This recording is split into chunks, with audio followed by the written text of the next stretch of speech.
We are in the midst of an unprecedented global crisis as industrial production, retail sales, business confidence, and investment was rising, coronavirus infections, and death tolls. While more efforts are devoted to containing the virus, central banks and governments have been carrying out stimulus policies to shore up economies against the pandemic.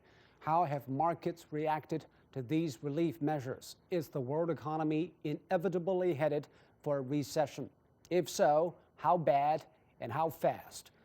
What more can governments and individuals do to stave off an economic crisis on top of the health crises? To talk about these issues and more, I'm pleased to be joined by satellite in Shanghai by Charlotte Luo, the Vice President of the EU Chamber of Commerce in China, Jim Rogers, an international investor and author of A Warning to Japan, and Hong Hao, the Chief Strategist of the Bank of Communications International. That is our topic. This is Dialogue. I'm Zhou Yue.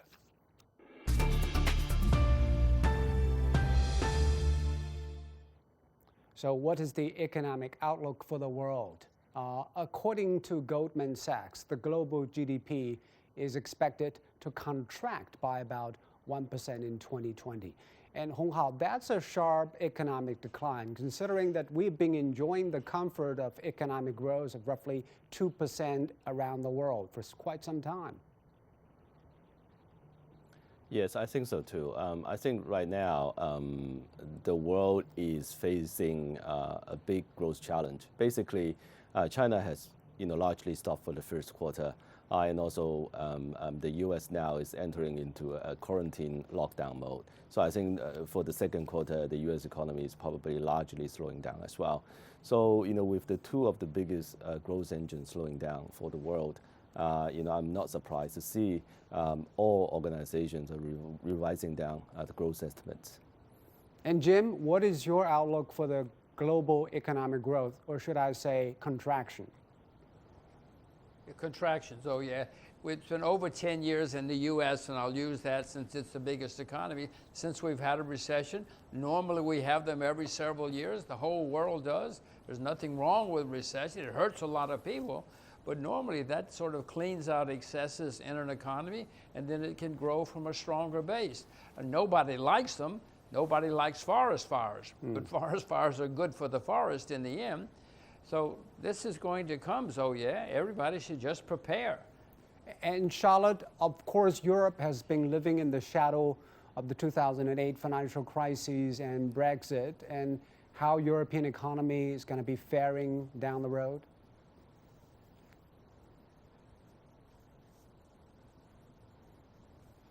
Right. It's difficult to say. We are at the beginning of the crisis for Europe.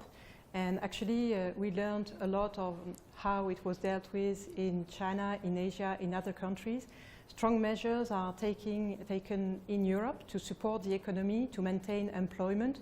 And we will do our most, obviously, to maintain actually a steady growth. But this won't be the same as before, for sure.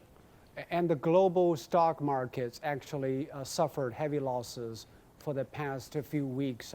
Trillions of dollars of worth have been shed. That is probably the worst decline since 2008. So, Jim, some say the financial market overread the economic picture, but some others say it is a correct assessment of what is happening around the world.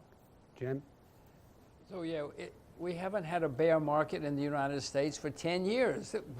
Yes, it's a bear market. It's not the end of the world. It's going to get worse. We'll probably have a big rally because they're doing everything they can to pump it up. But after that rally, it'll go back down and get worse for a while. So yeah, this is the way the world works. It has always worked this way for centuries. Don't panic.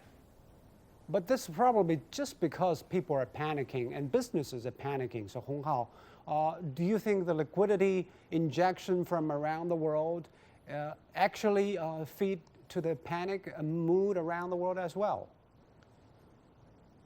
Yeah, I think it's trying to ease the stress in the credit market. Now, basically, before this crash, we're seeing the repo market in the U.S. and also the commercial paper market in the U.S. is basically frozen.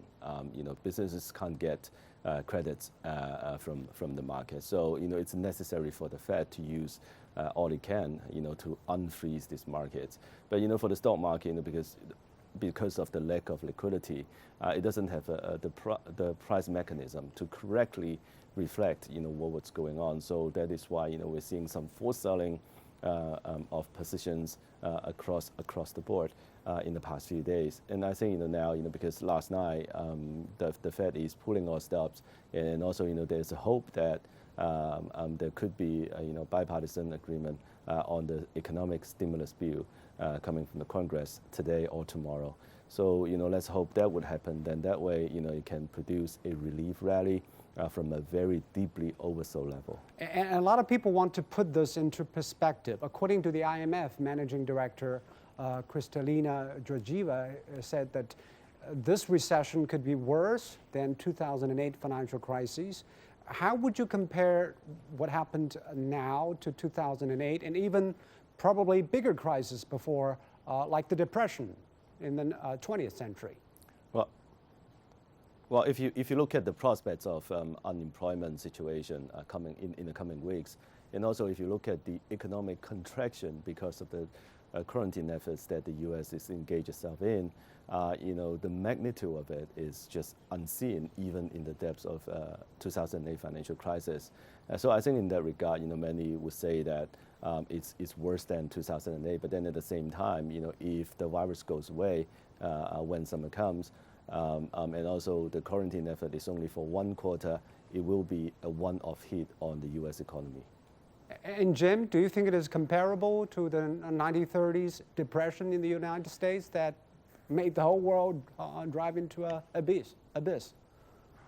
So yeah, I wasn't there in the 1930s, but I can tell you it's going to be the worst in my lifetime, and I'm older than you, so I know it's going to be the worst in your lifetime too. We had a problem in 2008 because of too much debt. So yeah, since 2008, debt everywhere in the world has skyrocketed, even in China. This is not going to be fun. I want to talk a little bit about the debt problem later on. Let's first talk about the Chinese economic plan. Because the February data is no good at all. It showed significant declines in all areas: industrial production, service output, retail, investment, you name it. And it seems the only bright part of this is that it has begun to pick up. China is slowly coming back to normal economic activity. So Hong Hao, are we doing all the right things by bringing economy back on track? Well, I think for now it seems that way, but then at the same time, keep in mind that the virus is not going away. It's just being contained by the quarantine efforts. So now you allow, mobility, free mobility in the population.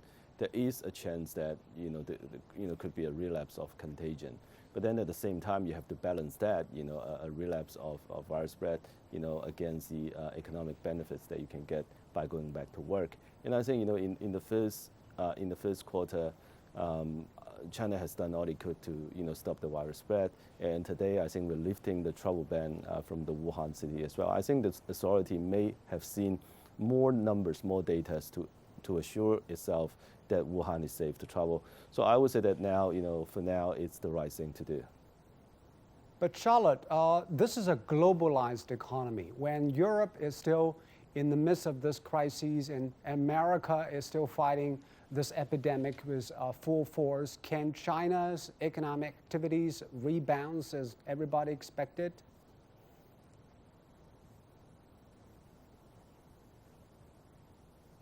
Well, what I can talk about is the activity of our members. And in China, the members of the EU Chamber of Commerce have gone back to work. So hopefully the figures will get better in March.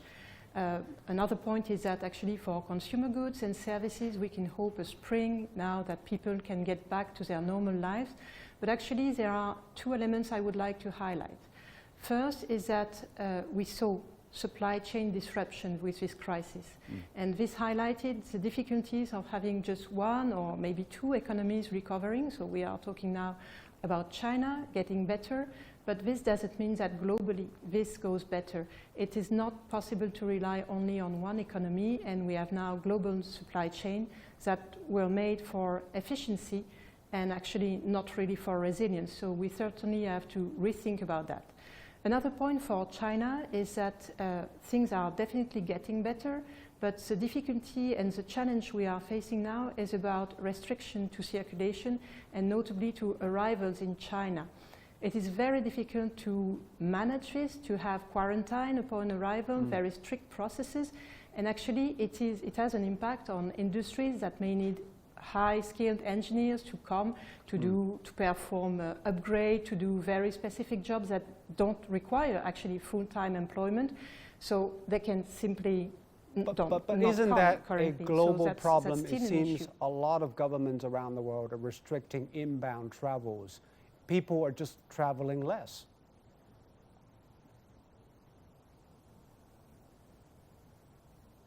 People are definitely traveling less, but we need to get out of the crisis. And what I would like to highlight there is that it's a very good opportunity for China to work on this, leverage on this recovery, potentially, and as the European Chamber of Commerce in China, we see that as a very good opportunity to further open up the market, to have a level playing field, because it will support the recovery in China and strengthen the links with Europe, for that matter. Can you mention the specific areas that you expect, for example, your members to see wider access to both resources, funding, and personnel?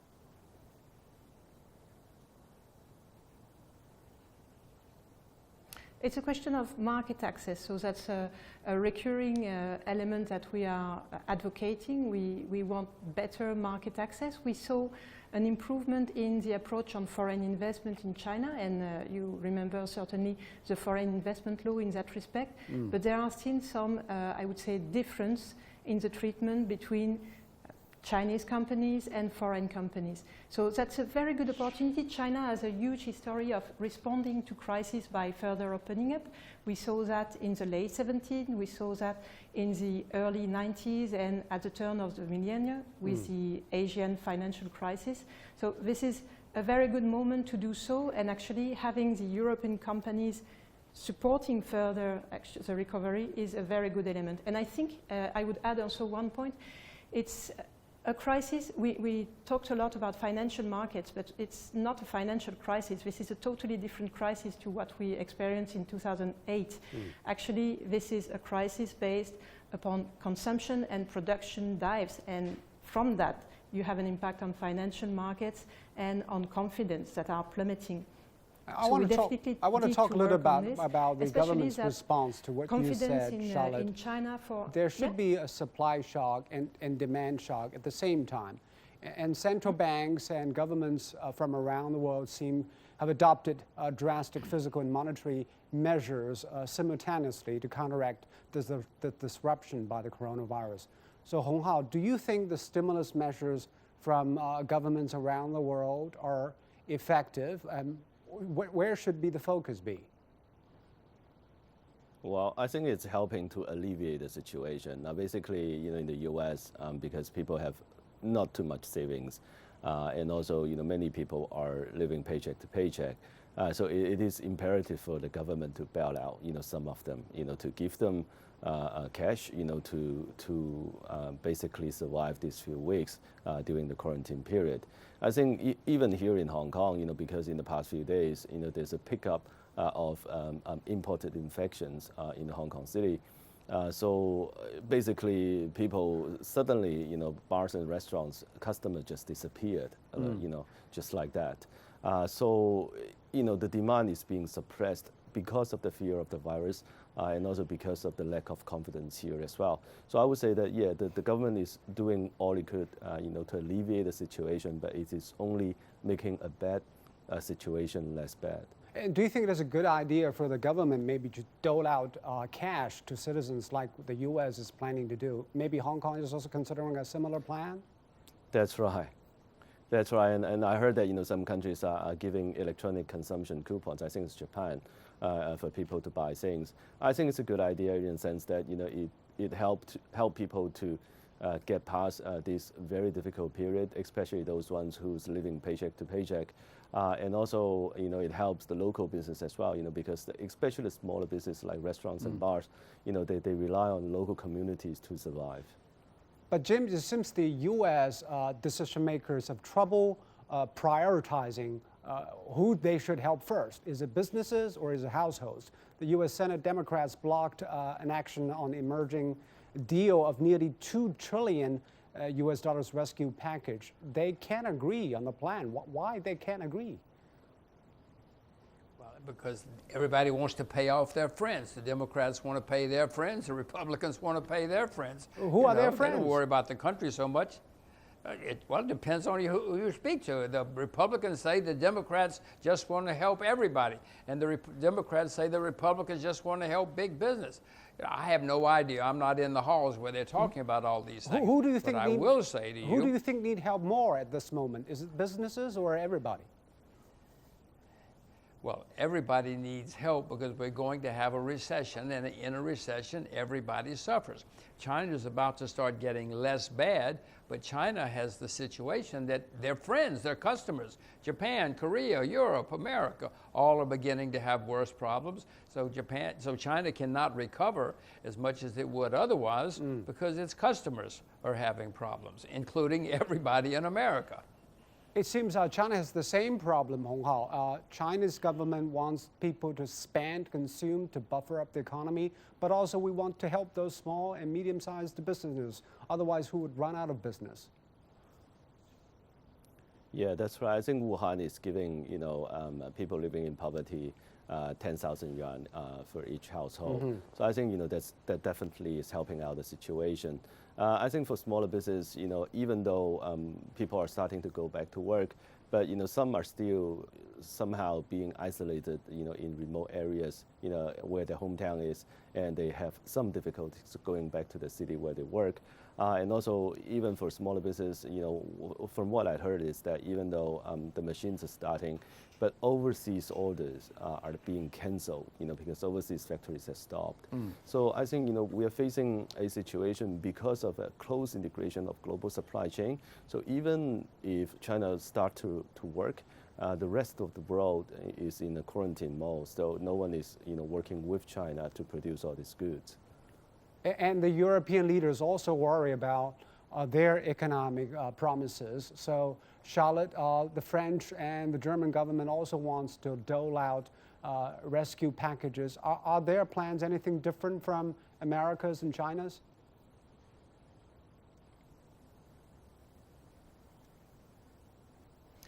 I think all governments are trying to support the economy. So in Europe, there is a specific situation due to our organization. So the European Union, as you know, suspended actually the restriction on borrowing and spending, which gives a sort of flexibility.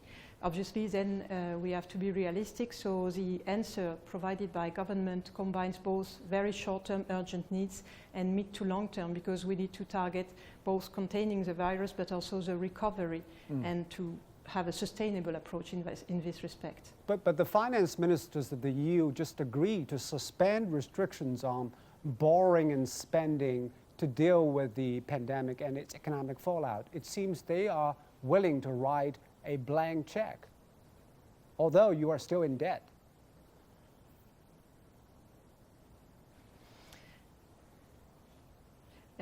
I think it's not a blank check. I think the point in this approach is to actually leave some flexibility on how to approach the crisis. We have a system in Europe where the European Central Bank really deals with monetary policy, whereas actually member states are still in charge of their fiscal policy.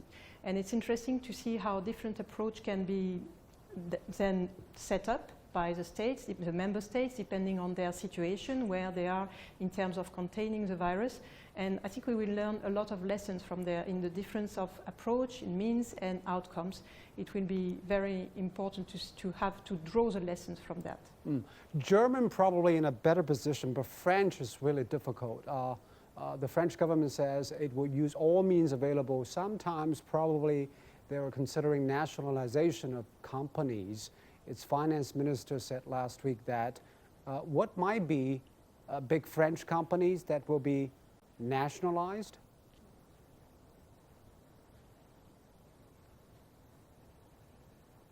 Well, I'm not privy to the French policymakers' plan, so it's difficult for me to answer you on this. to me, the point is that, so nationalization, as you explained, and I think it was the way our Minister of Finance in France expressed it, is a possibility. This is not an objective per se. This is just a way that we could use if it is needed. So to me, it is also a question about building confidence about how we will deal with this crisis. We want to maintain, and by we I mean in that case France, to maintain key know-how, key industries, as well as employment. We want employment to keep on going throughout this crisis. So it's really a question of adapting the answer to the current situation. It's, I mean, we saw that in China already. It's very difficult to have a balanced answer, and China had differentiating approach depending on the provinces. Hong Hao, of course, different governments have different problems and trade-offs, but there seems to be a contradiction there. Governments want to spend more, invest more to rally the economy, but on the other hand, in the long term, these governments are still in debt. That will be a big problem in the future. Yeah, well, I think governments are now, between a rock and a hard place. On one hand, you have to stimulate the economy, especially now that, the economy stopped for a couple of months during the year, and the economy is contracting. But then at the same time, many of the governments are actually having very heavy high leverage. So I think for China specifically, the central government's balance sheet is very healthy. The budget deficit is about 3%. And also many SOEs, the state-owned enterprises, they have very large cash reserve, and in emergency situation, it can be called upon to deploy to where it's needed. So I would say that the central government is in a very good shape. I think local government, we have to be a little bit more careful.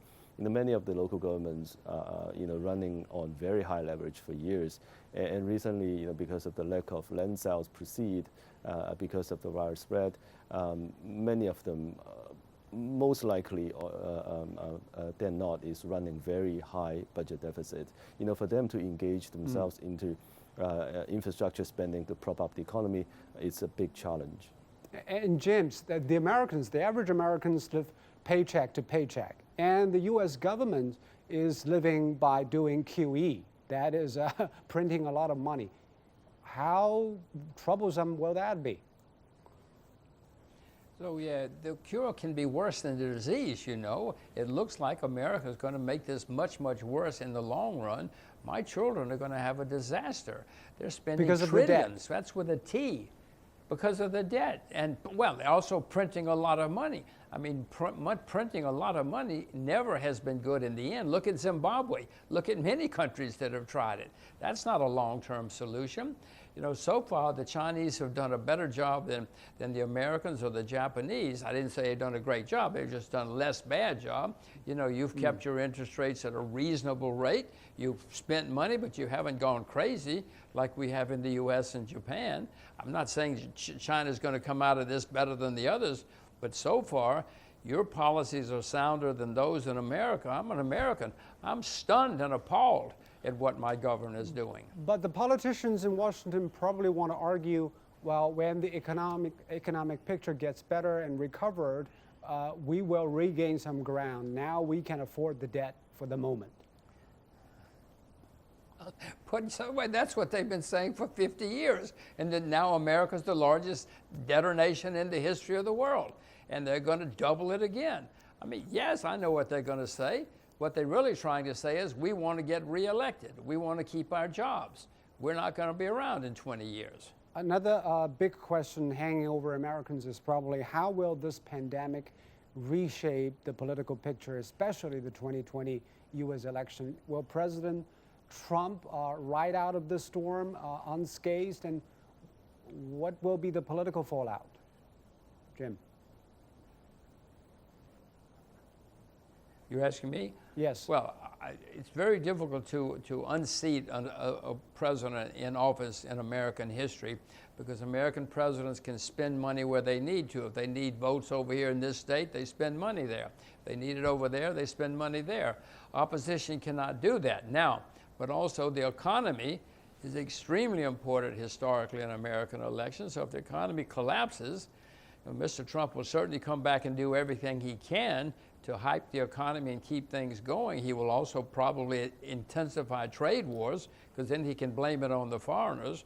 But at this point, knowing history, I would bet that Mr. Trump is reelected. But what are the I odds wouldn't that the bet American much. economy will tank because of this epidemic? You ask me, that's very high. It is going to tank. It is tanking. It's not, is it going to? It is. It's definitely going to, and it's going to get bad. And Charlotte, besides the government's relief measures, what do you think individual companies should do facing a lot of uncertainties down the road, especially those vulnerable companies like airlines, hotels, tourism, sport, entertainment? What should they do?